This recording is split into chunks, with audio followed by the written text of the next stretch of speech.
প্রথম নম্বর মশলা হলো যে যদি কোনো বিবাহিতা মহিলা নামে কোরবানি করা হয় তবে তার স্বামীর নাম নিতে হবে না তার পিতা মাতার নাম নিতে হবে।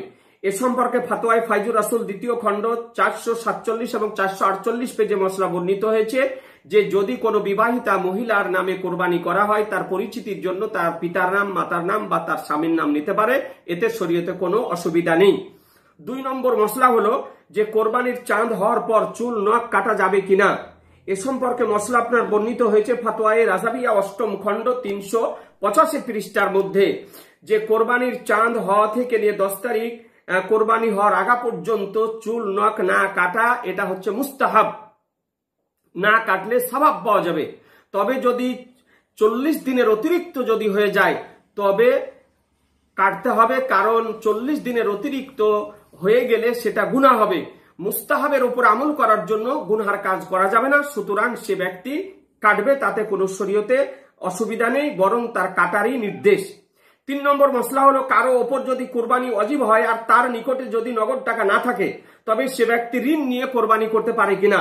এ সম্পর্কে ফাতোয়ায়ে রাজাবিয়া 8ম খণ্ড 393 পৃষ্ঠায় মশলা বর্ণিত হয়েছে যে কোন সাহেবে নেশাব অর্থাৎ কারো উপরে যদি কোরবানি ওয়াজিব হয় আর তার নিকটে যদি নগদ টাকা যদি না থাকে তবে সেই ব্যক্তি কারো নিকট থেকে ঋণ নিয়ে আপনার কোরবানি করতে পারে। কোরবানি বা কোনো বাড়ির কোনো জিনিস বিক্রি করে সে কোরবানি করবে, ইহাই শরীয়তের নির্দেশ। 4 নম্বর মশলা হিন্দুদেরকে সন্তুষ্ট করার জন্য গায়ের কুরবানি করা না করার পরামর্শ দেওয়া কি জায়েজ। এ সম্পর্কে মশলা বর্ণিত হয়েছে ফাতোয়ায়ে রাজাবিয়া 8ম খণ্ড 394 পৃষ্ঠায় যে হিন্দু বিধর্মীদেরকে সন্তুষ্ট করার জন্য গায়ের কোরবানি না করার পরামর্শ দেওয়া হচ্ছে হারাম। তবে যদি কোনো স্থানে যদি ফিতনা ফাসাদ সৃষ্টি যদি হয় বা রাষ্ট্রীয়ভাবে প্রশাসনের পক্ষ থেকে যদি পাবন্দি লাগানো থাকে তবে সেই ফিতনা ফাসাদের হাত থেকে বাঁচার জন্য না করা উচিত। 5 নম্বর প্রশ্ন হলো যে সমাজে প্রচলিত আছে কোরবানির রোজা রাখার, বহু মহিলা রোজা রেখে থাকে, তো কোরবানির রোজা রাখা যাবে কিনা। এ সম্পর্কে ফাতোয়ায়ে রাজাবিয়া 8ম খণ্ড 442 পৃষ্ঠায় মশলা বর্ণিত হয়েছে যে কোরবানির চাঁদের 1ম তারিখ থেকে 9 তারিখ পর্যন্ত রোজা রাখা আফজাল উত্তম, তবে কোরবানির দিন রোজা রাখা হারাম এবং তারপরে 3 দিন। কোরবানিতে মোট 4 দিন আর ঈদুল ফিতরের দিন 1 দিন, 5 দিন, এই টোটাল 5 দিন রোজা রাখা হারাম। তবে না খেয়ে ঈদুল আজহার নামাজ আদায় করা, ঈদুল আজহার নামাজের পর কোরবানি করে খাওয়া এটা হচ্ছে মুস্তাহাব, ইহাকে রোজা বলা যাবে না, রোজার নিয়াতও করা যাবে না, ইহাই হলো শরীয়তের নির্দেশ। 6 নম্বর প্রশ্ন যে ভুঁড়ি খাওয়ার জিনিস নয়, এটা আমরা জানি, তবে কোনো যদি বিধর্মী নিয়ে যায় বা কোনো বিধর্মীকে দিয়ে দেওয়া হয় তো শরীয়তে ইহা জায়েজ কিনা। এ সম্পর্কে মশলা বর্ণিত হয়েছে ফাতোয়ায়ে রাজাবিয়া 8ম খণ্ড 447 পৃষ্ঠায় যে ভুঁড়ি খাওয়ার জিনিস নয়, তবে যদি কোনো বিধর্মী যদি নিয়ে যায় বা কোনো বিধর্মীকে দিয়ে দেওয়া হয় তবে তাতে কোনো ক্ষতি নেই। 7 নম্বর প্রশ্ন জন্মসূত্রে যদি কোনো পশুর কান বা লেজ যদি না হয় তবে সেই পশুর কোরবানি দেওয়া জায়েজ কিনা। এ সম্পর্কে মশলা বর্ণিত হয়েছে ফাতোয়ায়ে রাজাবিয়া 8ম খণ্ড 470 পৃষ্ঠায় যে ইমামে আজম আবু হানিফা রাদিয়াল্লাহু তাআলা আনহুর নিকটে এইরকম পশুর কোরবানি জায়েজ, ইমাম মুহাম্মদ রাহমাতুল্লাহ আলাইহির নিকটে এইরকম পশুর কোরবানি না জায়েজ। ফাতোয়া কিন্তু ইমামে আজম আবু হানিফা রাদিয়াল্লাহু তাআলা আনহুর মশলার উপরে। 8 নম্বর মশলা হলো যে আকিকার মাংস পিতা মাতা নানা নানি দাদা দাদি খেতে পাবে কিনা। এ সম্পর্কে মশলা বর্ণিত হয়েছে ফাতোয়ায়ে রাজাবিয়া 8ম খণ্ড 544 পৃষ্ঠার মধ্যে যে আকিকার মাংস পিতা মাতা দাদা দাদি নানা নানি সকলে খেতে পাবে, শরীয়তে কোনো বাধা নেই। 9 নম্বর প্রশ্ন হলো যে গরু মহিষ উট বিজোড় ছাড়া জোড় ভাগে দেওয়া যাবে কিনা। এ সম্পর্কে মশলা বর্ণিত হয়েছে ফাতোয়ায়ে মারকাজে তারবিয়াতে ইফতা 2য় খণ্ড আপনার 323 পৃষ্ঠার মধ্যে যে গরু মহিষ উটে বিজোড় ভাগাও দেওয়া চলে আর জোড় ভাগও দেওয়া চলে, 1 থেকে 7 পর্যন্ত দেওয়া শরীয়তে জায়েজ, তাতে জোড়ও দিতে পারেন বা তাতে বিজোড়ও দিতে পারেন, ইহাই শরীয়তের ফাতোয়া।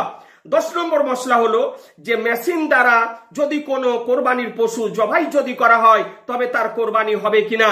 এ সম্পর্কে মশলা বর্ণিত হয়েছে ফাতোয়ায়ে মারকাজে তারবিয়াতে ইফতা দ্বিতীয় খণ্ড 310 পৃষ্ঠার মধ্যে যে মেশিন দ্বারা যদি কোনো কোরবানির পশু জবাই যদি করা হয় তবে এই জবাই করা হচ্ছে হারাম, মৃত পশুর ন্যায়। কারণ জবাই করার জন্য তাকে মুসলমান হতে হবে এবং জ্ঞানী হতে হবে এবং জবাই করার সময় বিসমিল্লাহ আল্লাহু আকবার বলতে হবে। আর এগুলি পাওয়া যায় না, কারণ মেশিনের সাহায্যে, ইলেকট্রিক বিদ্যুতের সাহায্যে জবাই করা হয়। ইহা দ্বারা জবাই করার শরীয়তে জায়েজ নয় এবং জবাই যদি করা হয় তো কোরবানি হবে না। 11 নম্বর প্রশ্ন, যে কোরবানি জবাই করার সময় যদি একজন ব্যক্তি দোয়া যদি পড়ে আর একজন ব্যক্তি জবাই যদি করে তবে কোরবানি হবে কিনা, এ সম্পর্কে ফতোয়া বর্ণিত হয়েছে ফতোয়ায়ে ফাইজুর রাসূল 2য় খণ্ড 471 পৃষ্ঠায়। যে কোরবানি জবাই করার সময় যদি কোনো ব্যক্তি বিসমিল্লাহ আল্লাহু আকবার বলে যদি কোরবানি জবাই করে দেয় আর অন্য ব্যক্তি যদি দোয়া পড়ে দেয় কোরবানি হয়ে যাবে। কারণ জবাই করার সময় কোরবানির দোয়া পড়া জরুরি নয়, তবে যদি পড়তে পারে ভালো, কারণ দোয়া পড়াটা মুস্তাহাব। যদি অন্যজনা দোয়া পড়ে আর জবাইকারী যদি বিসমিল্লাহ আল্লাহু আকবার বলে জবাই করে দেয় সুন্নি মুসলমান, তবে কোরবানি হয়ে যাবে, এতে কোনো অসুবিধা নেই। 12 নম্বর প্রশ্ন হলো যে ওয়াহাবিদেরকে কোরবানির চামড়ার টাকা দেওয়া যাবে কিনা।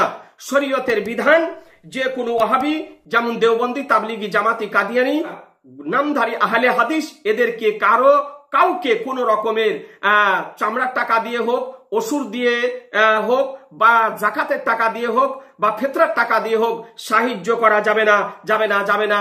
কারণ তারা নবী এবং আল্লাহর তাওহীদ করার জন্য মক্কা মদিনা শরীফের বিজ্ঞ উলামায়ে কেরামগণ তাদেরকে কাফের ও মুরতাদের ফতোয়া প্রদান করেছেন এবং সেখান থেকে বিশ্ব নবীর বিরুদ্ধে সুন্নি জামাতের আকীদাবলীর প্রশিক্ষণ দেওয়া হয়। এই জন্য তাদের মাদ্রাসাতে দান দেওয়া জায়েজ নয়। সুন্নি মুসলমানদেরকে দান দেবেন, সুন্নি মাদ্রাসাদেরকে দান দেবেন। এখান থেকে আমার আলোচনার সমাপ্তি ঘোষণা করছি।